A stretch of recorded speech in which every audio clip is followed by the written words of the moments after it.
Halo semua, bertemu lagi dengan saya Sufi dari Redneck Hiker. Pada kesempatan kali ini, kita bekerja sama dengan Indo Scout Show. Perlu diingat, Redneck Hiker ini bukan channel horor, namun pada edisi spesial ini, kami telah menerima 25 cerita yang dikirimkan melalui nomor WhatsApp yang kami sebar di media sosial. Terima kasih atas partisipasinya. Cerita tersebut akan kami sortir dan kami tayangkan melalui channel Redneck Hiker. Dan yang beruntung akan mendapatkan fun page dari Indo Scout Show.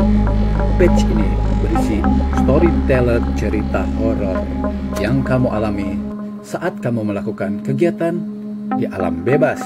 Konten ini kami buat bukan semata-mata untuk menakut-nakuti teman-teman semua, namun sebagai pengingat agar kita tetap berkelakuan baik selama berkegiatan di alam bebas. Sebelum kita memulai videonya, silahkan klik tombol subscribe, like, share, and comment. Dan mari kita mulai. Sudah mulai guys. Yuk, ayo kita mulai cerita yang pertama.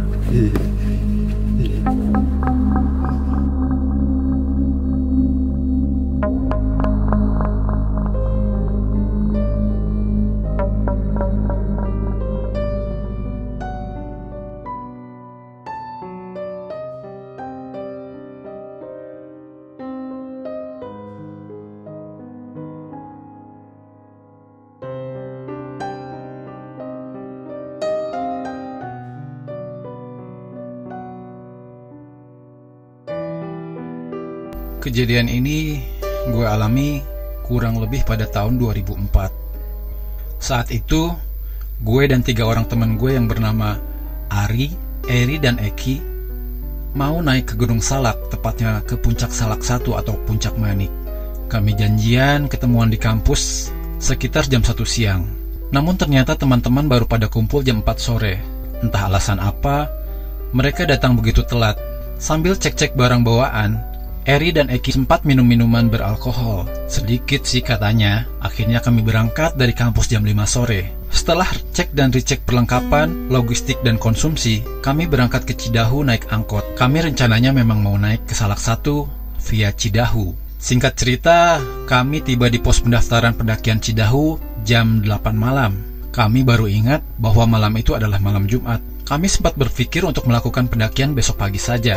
Tapi setelah beberapa pertimbangan dan alasan, akhirnya diputuskan untuk mendaki malam itu juga. Kami mulai mendaki pada pukul 9 malam, dan malam itu cuaca sedang hujan. Meskipun tidak deras, tapi lumayanlah memperlambat tempo langkah kami, ditambah jalan setapak yang licin dan berlumpur. Pos 1 terlewati. Belum ada kejadian-kejadian yang luar biasa. Kami berjalan sambil ngobrol, tertawa, dan sekali-kali membicarakan kelakuan teman-teman lain yang ada di kampus. Hanya untuk mengisi kesunyian sambil berjalan saja. Sampailah kami di pos 2. Setelah istirahat sebentar, merokok, maka kami melanjutkan perjalanan ke pos 3. Karena kami memang mengejar waktu untuk bisa pulang besok harinya, maka kami memutuskan untuk terus naik dan cari tempat camp yang paling dekat dengan puncak, biar besok saat summit attack tidak terlalu jauh. Begitu harapan kami. Namun harapan tinggal harapan. Dalam perjalanan ke pos 3, kami mulai mengalami kejadian yang kurang menyenangkan. Dalam perjalanan dari pos 2 menuju pos 3, kami mengalami beberapa kejadian.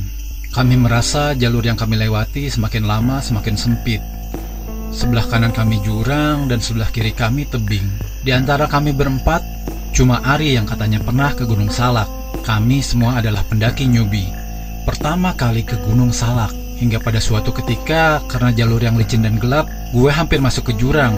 Beruntung carrier gue sempat ditahan dan dipegangi oleh si Eri. Padahal kaki kanan gue udah gak napak, alias udah di mulut jurang. Dan kaki kiri gue juga udah meleset dari pijakannya di pinggir jurang. Alhamdulillah gue masih dikasih umur. Dan segera Ari dan Eki ikutan narik carrier gue. Setelah ditarik dan didudukin di tempat yang aman, mereka pada nanya, "Lu kenapa?" Gue bilang gak tahu. Gue kira jalannya belok ke kanan, gak taunya ke kiri. Mungkin gue kecapean kali. Si Eri ngomong, "Lah kan dari tadi juga lu udah tahu kalau sebelah kanan itu jurang." Kata gue, "Iya juga ya." Setelah menenangkan diri, menarik nafas, udah minum, akhirnya kita melanjutkan perjalanan. Pelan-pelan hujan semakin deras. Kami lebih hati-hati menapaki tiap langkah di jalur itu. Sampai satu ketika saat kami sedang berjalan, tiba-tiba lampu senter yang kami gunakan berempat mendadak mati semua. Astagfirullahaladzim. Kami gak ada yang bergerak satupun, ataupun berbicara sedikit pun. Kami saling memandang satu sama lain dalam kegelapan, kebingungan dengan kejadian itu.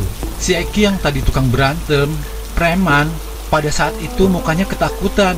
Kata gue dalam hati, preman aja ketakutan, apalagi gue. Ada yang gak beres nih. Kemudian Ari ngomong, "Kita pelan-pelan aja yuk." Sambil tangan pegangan ke sebelah kiri, badan rapat ke kiri, tempel ke tebing. Dan malam itu gelap banget. Kita saling berpegangan carrier orang di depan kita biar gak kepencar. Selang beberapa meter kemudian tiba-tiba lampu senter kita berempat serempak nyala semua. Memang aneh tapi kita lega. Senang tapi campur deg-degan. Saat itu jam menunjukkan jam 11 malam. Badan udah kedinginan, gemeteran, dan akhirnya Ari sang leader pendakian itu memutuskan cari tempat ngecamp untuk istirahat dan makan. Meskipun kita belum sampai ke pos 3, kayaknya sih nyasar. Akhirnya kita nemu tempat agak lapang. Tidak besar memang, tapi cukup untuk mendirikan satu buah tenda. Setelah tenda berdiri, kami mulai beres-beres. Eri dan Ari mulai mempersiapkan api unggun dan kompor untuk masak dan menghangatkan badan. Saat kami mulai masak-masak, kami mulai sadar. Dari tadi selama kami berjalan tidak menemukan satu pendaki atau tenda-tenda para pendaki. Jadi sepertinya malam itu benar-benar kami sendirian di gunung itu. Masak-masak sudah dimulai, kami makan sambil sekali bersenda gurau. Setelah makan, kami semua masuk tenda karena cuaca makin dingin. Saat kami sedang main kartu di dalam tenda, si Eki yang kebetulan duduknya menghadap keluar arah tenda tiba-tiba aja terdiam dan langsung nunduk. Gue yang posisinya di depan dia ngerasa aneh. Gue tanya, "Kenapa lu, Ki?" Dia bilang, Tutup aja pintu tendanya, tutup." Gue tanya, "Kenapa emang? Gerah nggak nanti?" Eki diem aja. Kemudian Ari yang kebetulan memang bisa melihat hal yang begituan, tiba-tiba aja lihat keluar tenda dan langsung istighfar. Bulu kuduk gue langsung merinding. Gue nggak mau noleh ke belakang, tapi gue harus menutup pintu tenda. Dan pas gue nengok ke belakang, gak taunya dengan jelas di depan tenda ada makhluk hitam matanya merah dan lagi ngeliatin kita semua yang ada di dalam tenda. Gue merinding pas nyeritain cerita ini. Si Ari dengan tenang berbicara, "Puntennya kita gak ganggu. Kita cuma numpang istirahat sebentar. Besok kita pulang." Gue sendiri udah gak bisa ngomong apa-apa. Gue tutup tenda secepat mungkin. Kita berempat diem di dalam tenda. Main kartu langsung berhenti. Buka sleeping bag masing-masing dan ambil posisi tidur. Namun dengan kejadian itu, tidak ada satupun di antara kami berempat yang bisa tidur. Malam itu, kami lalui dengan suasana yang sangat mencekam. Pagi harinya setelah kami sarapan, langsung beres-beres tenda dan perlengkapan. Kami lihat, di tempat kami melihat makhluk hitam itu tadi malam, ternyata adalah jurang. Jadi makhluk itu berdiri di atas jurang. Dengan perasaan tak menentu, kami bergegas turun pagi itu juga. Kami batal meneruskan perjalanan karena kata Ari, "Ini udah gak bener. Next time aja kita kesini lagi." Dan singkat cerita kami bergegas turun dan tiba di base camp Cidahu untuk makan siang. Sampai di kampus, kita baru berani cerita soal kejadian yang tadi malam. Seenggaknya adalah cerita buat anak cucu tentang pendakian ke Gunung Salak yang gagal. Demikianlah cerita dari gue tentang pendakian ke Gunung Salak yang gagal yang bisa gue share untuk semua viewer di channel Trinek Hiker. Terima kasih semuanya.